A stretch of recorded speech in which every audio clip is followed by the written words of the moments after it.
Assalamualaikum dan salam sejahtera. Pada jam ini kita akan bawakan laporan khas langsung dari Las Vegas, Amerika Syarikat. AWS reInvent 2025 terus membuka perbincangan penting mengenai masa depan kecerdasan buatan atau AI. Editor kanan Astro AWANI Najib Arif kini bersama Michael Bachman dari Bumi yang berkongsi pandangan eksklusif tentang ancaman baharu Agentic AI dan kesiapsiagaan rantau ini. Alright, Michael, thank you so much for joining me. Of course, we are at AWS reInvent 2025. We'll talk a lot about the agentic AI and all that, and this emerging technology and the future is here in terms of that. But I want to talk about the global shift towards agentic system first, because around the world we are talking about enterprises beginning to deploy autonomous agentic protocols, and basically that operates across apps, data, and APIs as well, and minimal human interventions in that sense. So, from the global vantage point, what do you see as the biggest architectural or security blind spots in a sense that organizations are consistently underestimating? Yeah, so there are a lot. And first of all, thanks for having me here. I appreciate that. So what we're looking at is trust and autonomy. So as trust increases in agentic systems, we're going to give more autonomy to these particular systems. It's kind of like what we would do with humans. If I trust that you're going to do a job, I'm probably not going to watch over you and supervise you as much. And it's different with these agentic systems because there's so much variability in the models and the model performance depending on the task that's being used. So this is language models with generative models, of course. Plus, what access to the systems does that model have, or does that agentic system actually have? And so when we're talking about the tooling, when we're talking about the protocols being used, we're talking about the pipelines to get the data to the actual cognitive center of the agent itself, so that is the model. These are all variable, and the biggest thing with this trust is that with probabilistic or non-deterministic types of systems, you're going to have error. And that error is what we need to have comfort with. So one of the biggest factors, to answer your question, is what is the level of error that we're willing to accept as humans to allow further autonomy for these agentic systems, greater autonomy to actually be achieved. Yeah, and of course, when we talk about this, and also the error tolerance in terms of an organization is willing to face, of course, as AI agents, begin to make independent decisions and across supply chains, we're talking in finance and customer operations as well. How should basically global organizations, rethink governance, one thing, and also the governance model in that sense. The governance models, so machinizations remain transparent, and also at the same time auditable, accountable, especially when the decision chain spans multiple autonomous agents. Absolutely. I love the easy questions that you're asking here. This is great.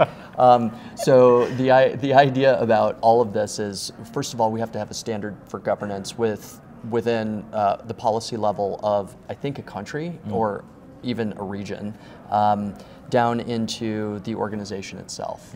And so the idea is governance is going to mean different things to different folks, but like you're talking about, transparency, auditability, all of these sorts of things. When we're talking about highly regulated environments, healthcare, finance, a lot of, or governmental agencies that require a lot of oversight, there have to be multiple checks and balances in place. And some of the things we need to take a look at are things that my team in research have been looking at. And if we're going to use agentic protocols, here are some things that are helping or that are making companies stumble. One, some of these agentic protocols are relatively new and they're high security risk. Also, they get overwhelmed pretty easily. So imagine a denial of service attack on how it exists on websites. Well, the same thing can happen when you have an agent that's exposed to too many tools. We call this bloat. And so the idea is, if I have too much choice as an agent and you're forcing the agent to actually select tools, this creates an issue of accuracy down the line. Which tools am I using? How am I using them well? All of that sort of thing. So to answer your question, how do you get an organization from adopting these agentic systems? First of all, you have to have you have to understand what the agent is actually doing and where it's pulling its information from. You have to understand how the prompt starts and how the research from the agent itself or the agentic system cascades from that point forward. And having this all auditable so that you can see it in some sort of governance platform is one area of transparency and observability that is necessary to be able to say, okay, I trust that the agent is doing these things. I see that the agent has done these things. They're all logged. And I also have a log of all of the systems that have been touched and what data is feeding the agentic system and what data should, what guardrails have been applied to that particular agentic system. So one other thing too, the guardrails that get applied, those need to be enforced consistently. Yes. And so we have to have the ability to not only do that, but to see that it's being enforced as well. I want to talk about the trend because, of course, now we are entering an era where the terms is defenders and also attackers are both using autonomous AI. Yep. And of course, what kinds of, in your opinion, what kind of AI-driven attacks do you believe will become mainstream globally by at least for the next 3 years?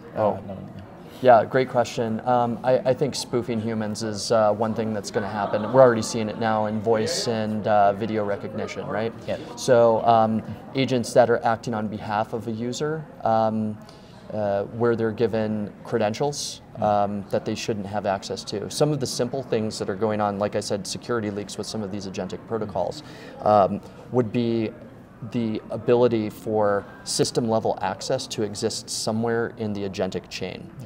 What I mean is, if I have system-level access to, let's say, a particular, let's say an ERP system or a CRM system, the rest is locked down pretty well, but that one system is exposed.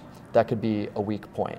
So I think in the next 3 years, what we're going to see is vulnerability scans that are going to be conducted by agents that are going to be attacking different surfaces at scale. I also think as agents sort of proliferate and we have multi-agent systems in the mix, we could see something similar to a denial of service attack where you're just flooding agents in to ask for certain things or flooding tools or something like this. Those would also be something that I would look out for. Spoofing humans and my agent stealing or basically having some level of access to your credentials in some way, whether or not you give them to me. But if I can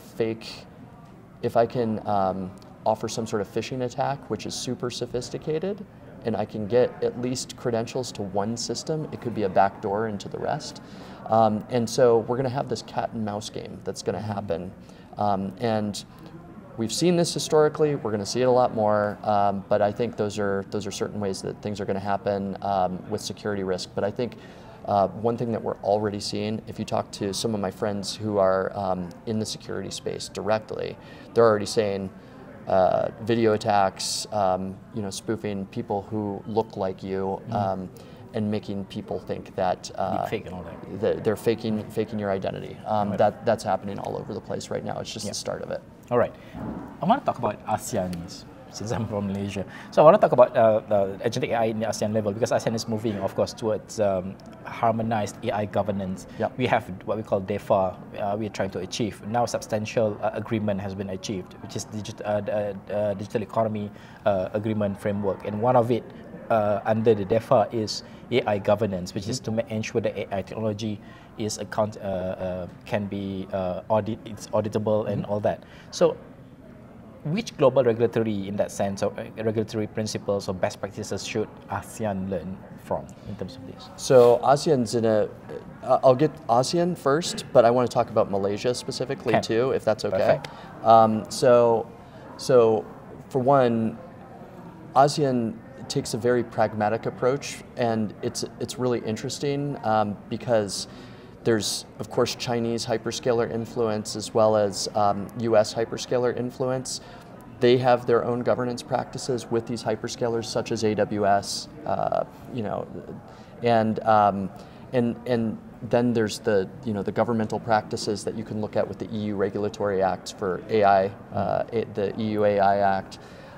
there's precedent that's established there. So in terms of best practices, I think it's going to be a hybrid between what's best practice for companies that are working in Europe, in North America, but also China.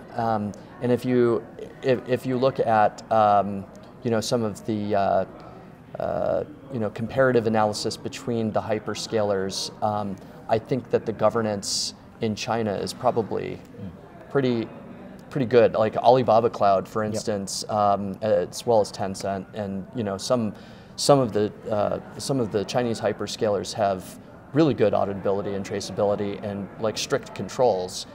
EU wants strict controls as well, whereas the US is really opening up to the whole sovereign cloud type of framework. And so the idea is, how do we preserve sovereignty for the company, the customers that company has, the employees that customer has, all of that.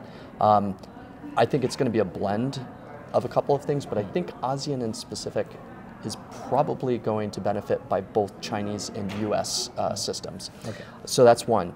The second thing is Malaysia specifically. Malaysia is in an interesting spot as far as I'm concerned. Yeah. Limited tech debt, which is interesting because I believe the currency is the baht, yeah? So the strength of the baht against the dollar, it's been weak historically. And so a lot of developers, human developers, have been in human capital. Anyway. Oh, I'm sorry, the ringgit, right, not the baht, I'm sorry, the ringgit. In terms of the ringgit, the strength of the ringgit against the dollar has been such that it's been easier to hire people to do a lot of these functions that could now be used for autonomous agents, right? Where I think Malaysia is going to benefit is Malaysia is going to offer a lot of infrastructure resource to ASEAN because it hasn't been there before. There's fertile ground for that all to happen in areas of industry, in energy, compute, large data centers, still with lots of employment of really good human capital. But still, I think Malaysia is going to turn into a big powerhouse, which is also going to pave the way for governance as well. So I'm looking forward to seeing how Malaysia responds to both, Chinese governance positions as well as US and European governance positions.